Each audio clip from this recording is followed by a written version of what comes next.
Assalamualaikum warahmatullahi wabarakatuh. Pada video ini, kelompok kami akan menjelaskan tentang senyawa flavonoid yang beranggotakan Dwi Putri Oktiani dengan NIM 3111905, kemudian ada Risa Puspitasari dengan NIM 3111922, dan ada Sabila Arnika dengan NIM 3111921. Di sini saya, Dwi Putri Oktiani, akan menjelaskan mengenai sejarah senyawa flavonoid.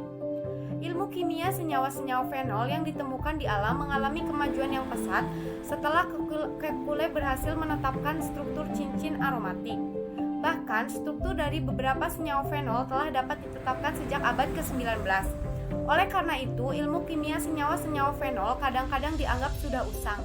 Akan tetapi, topik-topik yang menarik mengenai senyawa-senyawa itu terus-menerus muncul dengan adanya penemuan baru. Dengan demikian, senyawa-senyawa fenol dapat dianggap sebagai cabang dari ilmu kimia dan bahan alam yang terus berkembang. Ada juga senyawa-senyawa fenol yang berasal dari kombinasi antara kedua jalur biosintesa, yaitu jalur sikimat dan jalur asetat malonat, yang disebut sebagai senyawa flavonoida. Senyawa flavonoid adalah suatu kelompok fenol yang terbesar yang ditemukan di alam. Senyawa-senyawa ini merupakan zat warna merah, ungu, dan biru, dan sebagai zat warna-warna kuning yang ditemukan dalam tumbuh-tumbuhan. Sehingga tidak ada benda yang begitu menyolok seperti flavonoida yang memberikan kontribusi keindahan dan kesemarakan pada bunga dan buah-buahan di alam. Flavonoid merupakan pigmen tumbuhan dengan warna kuning, kuning jeruk, dan merah dapat ditemukan pada buah, sayur, kacang, biji, batang, bunga, herba, rempah-rempah, serta produk pangan dan obat dari tumbuhan, yaitu seperti minyak zaitun, teh, coklat, anggur merah, dan obat herbal. Senyawa ini berperan penting dalam menentukan warna, rasa, bau, serta kualitas nutrisi dari makanan. Keberadaan flavonoid pada tingkat spesies, genus, atau familia menunjukkan proses evolusi yang terjadi sepanjang sejarah hidupnya. Bagi tumbuhan, senyawa flavonoid berperan dalam pertahanan dan terhadap hama, penyakit, herbivori, kompetisi, interaksi dengan mikroba, dermansi biji, pelindung terhadap radiasi sinar UV, molekul sinyal pada berbagai jenis transduksi, serta molekul sinyal pada polinasi dan fertilitas jantan. Senyawa flavonoid untuk obat mula-mula diperkenalkan oleh seorang Amerika yang bernama Georgie, yaitu pada tahun 1936. Secara tidak sengaja, Georgie memberikan ekstrak vitamin C atau asam askorbat pada seorang dokter untuk mengobati penderita pendarahan kapiler subkutaneus dan ternyata dapat disembuhkan. Kemudian McClure pada tahun 1986 menemukan pula bahwa senyawa flavonoid yang diekstrak dari Capsicum annuum serta citrus lemon juga dapat menyembuhkan pendarahan subkutan.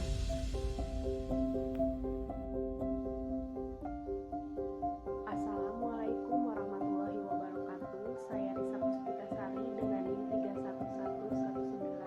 311192122 dari kelas 2 C Farmasi akan menjelaskan tentang isolasi flavonoid. Selama bertahun-tahun, banyak metode pre-treatment sampel telah dikembangkan untuk menentukan flavonoid dalam berbagai jenis sampel. Ada 3 jenis metrik yang mengandung flavonoid, yaitu sampel tanaman, makanan, dan cairan seperti cairan biologi dan minuman. Sampel padat biasanya dihomogenisasi yang mungkin didahului dengan pengeringan atau pembakuan dengan nitrogen cair. Langkah selanjutnya adalah isolasi analit.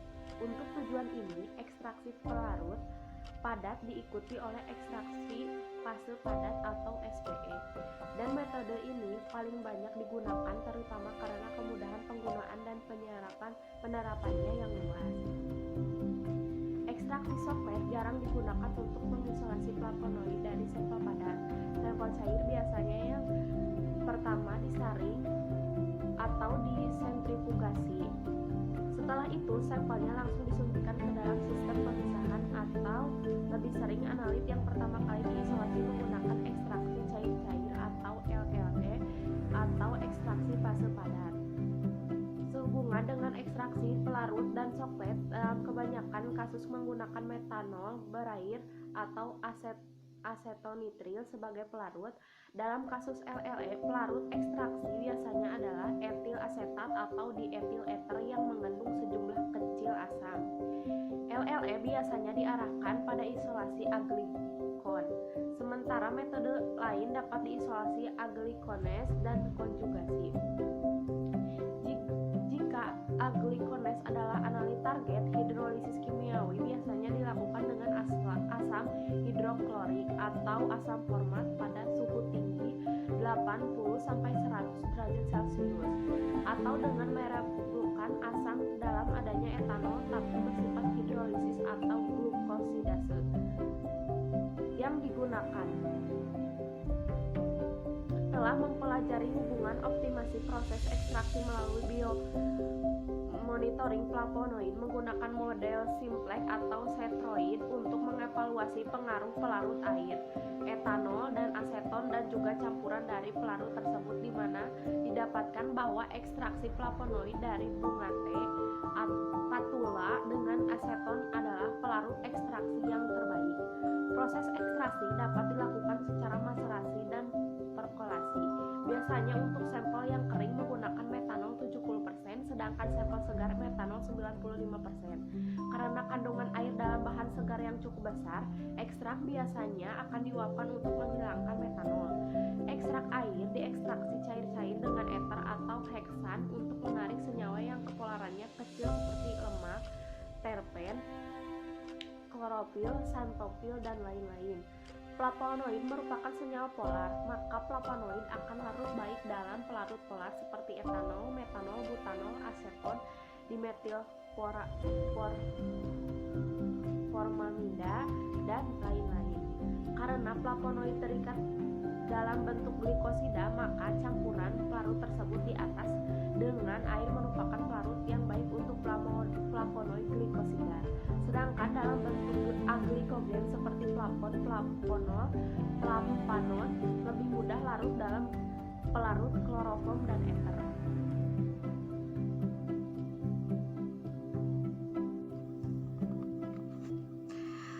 Perkenalkan, nama saya Syabila Arnika dari kelas 2C dengan NIM 3111921.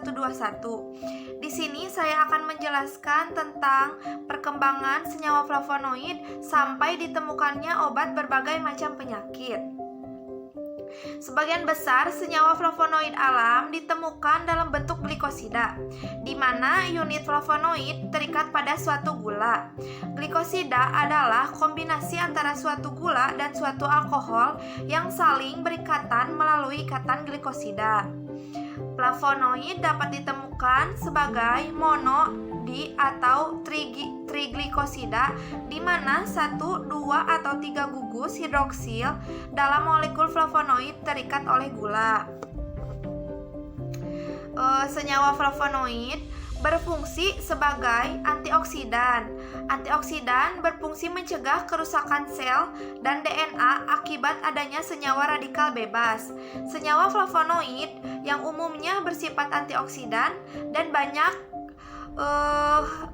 telah digunakan sebagai salah satu komponen bahan baku obat-obatan. Bahkan berdasarkan penelitian di Jepang, ditemukan molekul isoflavon di dalam tempe. Oleh karena itu, molekul isoflavon bersifat antioksidan, maka tempe merupakan sumber pangan yang baik untuk menjaga kesehatan selain kandungan gizinya tinggi. Produksi senyawa flavonoid itu sendiri berfungsi sebagai alat pertahanan atau antivirus. Dengan menggunakan pendekatan fungsi fisiologi ini, uji biologi Arto Indonesiain dan kerabatnya dilakukan berdasarkan penelitian yang dilakukan oleh S. Keller DKK yang menguji efektivitas anti kanker dari ekstrak etanol propolis atau EEP pada mencit yang diinduksi dengan Ehrlich Carcinoma cells, menunjukkan mencit yang bisa bertahan hidup lebih banyak setelah diberi EEP atau ekstrak etanol propolis. Efek anti kanker EEP terhadap Ehrlich Carcinoma cell ini berkaitan dengan kandungan flavonoid pada propolis. karena senyawa flavonoid tersebut mempengaruhi tahapan metabolisme sel kanker, misalnya dengan cara menghambat penggabungan timidin, uridin, dan leucin dengan sel kanker tersebut, sehingga dapat menghambat sintesis DNA sel kanker. Jadi, perkembangan atau peranan flavonoid di sini sebagai anti kanker juga diperkuat oleh eksperimen lain yang menggunakan hidrokarbon aromatik polisiklik sebagai penginduksi kanker. Ini daftar pustakanya bisa dilihat ya. Sekian presentasi dari kelompok kami. Mohon maaf bila ada kekurangan. Wassalamualaikum warahmatullahi wabarakatuh.